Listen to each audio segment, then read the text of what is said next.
Bonjour, bonjour, bienvenue sur le plateau de Bâti-Journal TV. Nous sommes à Angers, congrès des économistes de la construction, congrès de l'Intec. Et j'ai avec moi M. Patrick Calais, bonjour. Bonjour. Calais, excusez-moi, j'ai écorché votre nom. Vous êtes cofondateur de la société Immoblay. Exactement. C'est une start-up. Et ben, vous allez tout de suite nous dire de quoi il s'agit. Très bien. Donc Immoblay, nous, notre objectif, c'est de travailler pour avoir des bâtiments pour réduire l'impact carbone des bâtiments. Donc on a développé une technologie innovante de protection solaire, donc des vitrages qui viennent laisser passer les rayons de soleil l'hiver, les bloquer l'été avec un dispositif qui soit passif, donc sans maintenance. Alors quel est ce dispositif? On travaille un peu sur la protection solaire comme un store vénitien, ou je dis une bêtise? Alors on va un peu plus loin que le store vénitien. En fait, aujourd'hui, en protection solaire, soit vous avez des solutions actives qui sont efficaces thermiquement mais coûteuses en maintenance, soit des solutions passives comme un verre à contrôle solaire qui ne demandent pas de maintenance mais qui ont une performance moyenne. Nous, on veut avoir à la fois la performance sans la maintenance.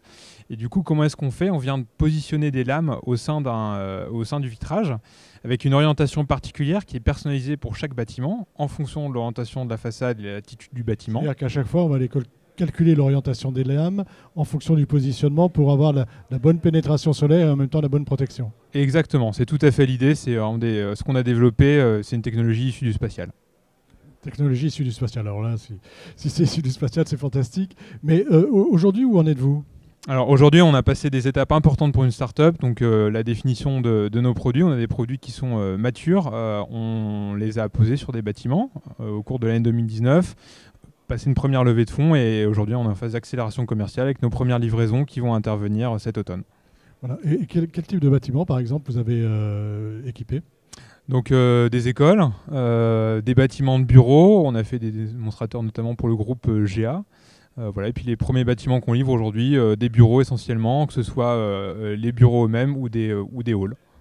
Et donc vous êtes en première phase de commercialisation, d'où j'imagine votre intérêt auprès des économistes de la construction. Alors, tout à fait, ce sont des gens qui sont importants pour nous. Dans la construction, quand on vient traiter de la question des apports solaires sur la façade, l'architecte veut une belle signature de bâtiment, le maître d'ouvrage il ne veut pas avoir trop chaud et si possible pas avoir de maintenance. L'économiste de la construction il a une vue à la fois sur le prix à l'achat et puis également sur le coût d'opération du bâtiment. Et donc c'est vraiment ces questions-là qu'on traite avec lui. Voilà. Et alors le retour d'expérience là d'aujourd'hui, enfin de ces 2 jours de salon, est-ce que les économistes ont été intéressés? Ils ont pu résoudre certains problèmes avec ça? Oui, on a vu des économistes qui sont venus nous voir pour découvrir notre solution et qui ensuite avaient un projet précis. On espère vraiment pouvoir concrétiser. Pour nous, c'est la première fois qu'on a accès à autant d'économistes du bâtiment en une seule fois, donc c'était vraiment une bonne opération. Écoutez, merci d'être venu nous parler de votre start-up ici et de ces vitrages. Donc, je ne sais pas s'il faut dire vitrage à protection solaire. Quel nom vous lui donnez? Vitrage de protection solaire, exactement. Bon, c'est parfait. Merci. Une émission à retrouver donc sur notre site Bâti-Journal TV et sur le site de notre partenaire, l'Intec. Merci à vous.